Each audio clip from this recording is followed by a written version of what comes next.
Friends, அகில் real estate நான் உங்கள் அருண் பேசுகிறேங்க. சென்னை ஈச்சம்பாக்கத்தில் 9,000 கிரவுண்டு விற்பனைக்கு வந்திருக்கு. அந்த வீடு வந்து 9,000 கிரவுண்டு அமைஞ்சிருக்கு. 5 பெட்ரூம் இருக்குங்க. ரோட்டை விட பார்த்திங்கன்னா 7 அடி உயரத்தில் இந்த வீடு அமைச்சிருக்காங்க. ரோடு பேஸ் பார்த்திங்கன்னா 105 அடி இருக்குங்க. பில்டிங் பார்த்திங்கன்னா 12,400 ஸ்கொயர் ஃபீட் இருக்குது. 120 கேவி ஜென்ரேட்டர் இருக்குங்க. அதே மாதிரி 120 கேவி பேட்டரி பேக்கப் இருக்குது. எலக்ட்ரிக் செக்யூரிட்டி பென்சிங் இருக்குங்க. சுற்றி பார்த்திங்கன்னா எலக்ட்ரிக் ஷாக்கில் காம்பவுண்ட் வால் அமைச்சிருக்காங்க. ரெயின் ஷவர் இருக்குங்க. மழை பெஞ்சால் குளிக்கிற மாதிரியே ஷவர் இருக்குது. உள்ளே பார்த்திங்கன்னா தேட்டர் இருக்குது, மாஸ்டர் பெட்ரூம் இருக்குது, டிசைனர் கிச்சன் இருக்குது, நீளமான நல்ல ஸ்விம்மிங் பூல் இருக்குங்க. அருமையான விடுங்க. பார்ட்டி வந்து 45 CR கேட்குறாப்புல.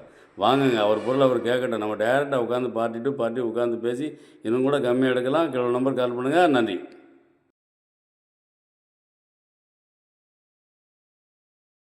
இந்த வீடியோ பிடிச்சிருந்துச்சுன்னா லைக் பண்ணுங்கள், ஷேர் பண்ணுங்கள், மறக்காமல் சப்ஸ்கிரைப் பண்ணிடுங்க. பக்கத்தில் இருக்க பெல் பட்டனை டான்னு அமைக்கிருங்க. இதே மாதிரி நிறைய வீடியோ எங்கள் சேனலில் இருக்குது, அதை பாருங்கள்.